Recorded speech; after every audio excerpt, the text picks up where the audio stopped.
Yeah, our first guest this morning is Andrea Leadsom, former business secretary and leader of the House of Commons and Conservative MP for South Northamptonshire. Good morning to you. Good morning, Matt.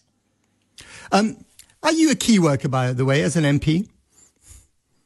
We are considered to be critical workers. We're supporting our constituents, and quite a few of us have been out volunteering in our communities and so on. Sure. So I guess I wouldn't say we've got anything like the a contribution to make that our NHS and care workers have, but we're certainly trying to do our bit for our own constituencies.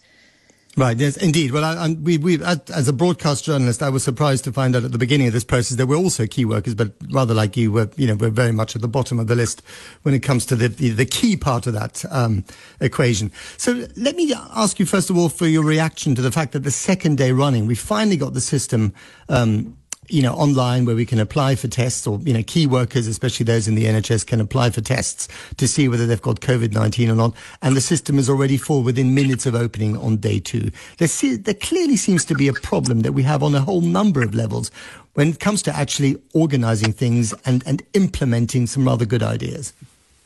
Well, I think what's fantastic is that this website is up and running and is taking many thousands of applications for tests, and that's what's really important. And it's very easy to sit there and throw stones at it and say it can't deal with all of the demand. But I think the fact that it's there and up and running on day 2, clearly booking in lots of tests, which is going to help people to get back to work and to help them with their own health concerns, I think that's good news.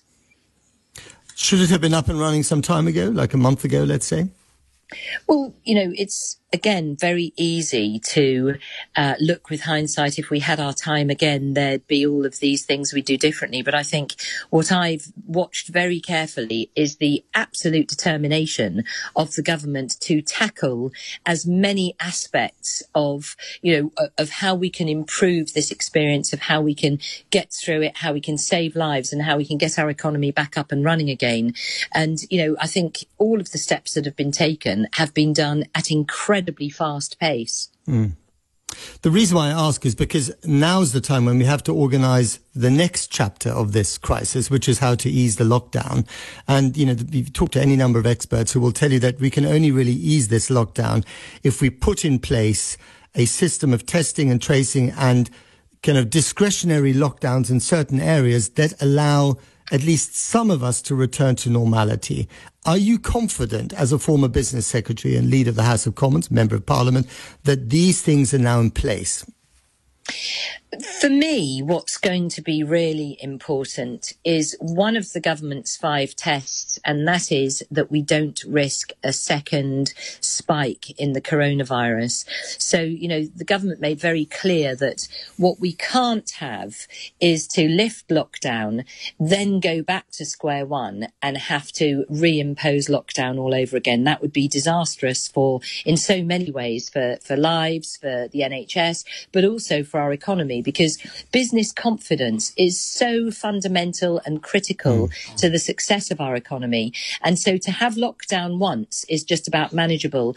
To have it extended was very bad. I've had a lot of businesses saying to me that, they kept things going, at the lowest possible level until that extension. But now they're looking at what can they actually cut by way of costs and fat in their organisation and so on. So what I think is that critical to lifting lockdown and to getting businesses up and running again is going to be giving a bit of notice, because it is a very chicken and egg situation. So if you take a restaurant, if you've shut down completely and furloughed all your staff, you need your suppliers back. So you need your meat and your fresh veg, and you need someone to clean the kitchens, and you need your staff back, your chefs back, your menu writers, your front of house, and very importantly, you need your customers. So you can't do all of that overnight. And so what you'll need is a bit of notice to deal with that kind of chicken and egg situation of needing to get lots of different things sorted out all in one go. So wouldn't that suggest maximum transparency from the government about its thinking regarding the lifting of the lockdown, which we're not getting at the moment in England? They're getting more of it in Scotland and, some of it in Wales, but we're not getting it here in England, where the bulk of businesses are based because of the population. So don't you think that we need more clarity, more transparency, so that businesses can plan ahead? So I think, as I've just explained, absolutely critical is that the government's test of we don't want a second peak has to be met first. So until we're confident that we're not risking just being back at square one in a few weeks' time because the lockdown's lifted too quickly, we shouldn't even be talking about it. Now, a number of journalists have been on to me saying, do you think we should have an open discussion in public about what sort of measures could be used? And the answer to that is, I'm afraid, no, because if you start flying kites, well, on the one hand we could do this, on the other hand we could do that, then all that happens is people take aspects of that discussion and start to act on it. So I do think clarity... Is that so then? I mean, doesn't the British public deserve to be treated like adults on this one? They've been incredibly responsible so far. No, you're completely... That is to completely misunderstand what I'm saying. I'm not suggesting for 1 minute that the public are not being treated as adults. What needs to happen is clarity once there is a clear plan in place that is workable. What we mustn't be doing is flying kites that simply give mixed messages and mixed instructions that then risks people taking matters into their own hands. This has to be, unfortunately, a national effort, as it has been all the way through. People have been incredible in their determination not only to protect the NHS and stay home, but also to help people in their community. And what's been really useful has been the central clarity of purpose and clarity of explanation about what it is we're seeking to do. And as we lift the lockdown, that clarity of messaging has to be there as well. So we can't be talking on the one hand, on the other hand. We have to wait until that test is met, that we're not risking a second coronavirus spike, and then we need to give a clear amount of notice and clear messaging around how the lockdown can be lifted so that the economy can bounce back. And I say again, business confidence is so much of this. If businesses are confident that they can get back up and running again with clear messaging about how to socially distance and what they're allowed to do and so on, that will be so much the better for our economic bounce back. Well, indeed. But, I mean, the government's been flying a few of its own kites, hasn't it? I mean, herd immunity was a kite, a rather dangerous kite that was flown for a couple of crucial weeks at the beginning of this crisis and was then abandoned because they realized that the result of it would be hundreds of thousands of deaths.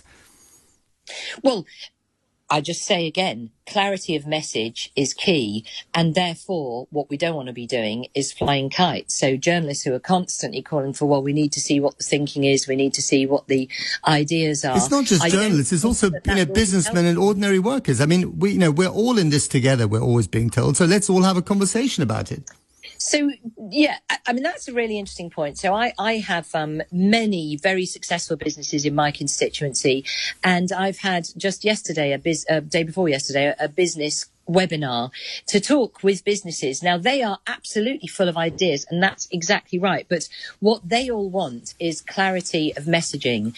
And they're not calling for, let's just chat through these things. They're saying, what I think should happen is X, Y, and Z, and I want you to represent that to ministers. And I'm passing those messages very clearly on. There are some fantastic ideas coming from very experienced businessmen and women, and also from members of the public. Brilliant ideas that I'm forwarding to ministers. But what nobody is calling for is for some kind of national chat that then gets mixed messages. People want clarity, and they want to understand what the right thing to do is. It's fascinating you should say that, because when I speak to scientists, and I've spoken to more scientists in the last few weeks than I think, ever in my life put together, they're all actually open to have a discussion about, the medical scientific aspects of this virus, because they admit quite openly that there's so much they simply don't know about it. So, I mean, in the interest of openness and transparency and accountability, shouldn't we all be having these conversations? That doesn't mean we necessarily act on every idea that comes out there or follow every single kite that's flown. But the thing is, we are all in the unknown, uncharted territory together, are we not? Well, that's to mix two things. Of course, there needs to be discussion about the science, and of course, there needs to be discussion about how safely to lift the lockdown. What we're talking about here is whether, well, in your words, whether government should be flying kites or not. And what I'm trying to say is that people who've been in contact with me at all levels and stages, whether they're retired people in their homes, whether they're business people at the absolute sharp end, are saying to me they need clarity of messaging and so, you know, those discussions absolutely need to be going on, and indeed are going on. The government is working flat out to come up with the right way forward so that this national effort, where we are all working hard together to support communities and to make sure that we can bounce back when this is all over, that clarity of purpose needs to be shared. And so what we can't be doing, to use your words again, is going out there and flying kites and giving mixed messages that are then unclear to people as to what they can do next. To be fair, you did bring up the kites before I did. But anyway, let's move on to the next thing. The furlough scheme. Do you think that should be extended indefinitely?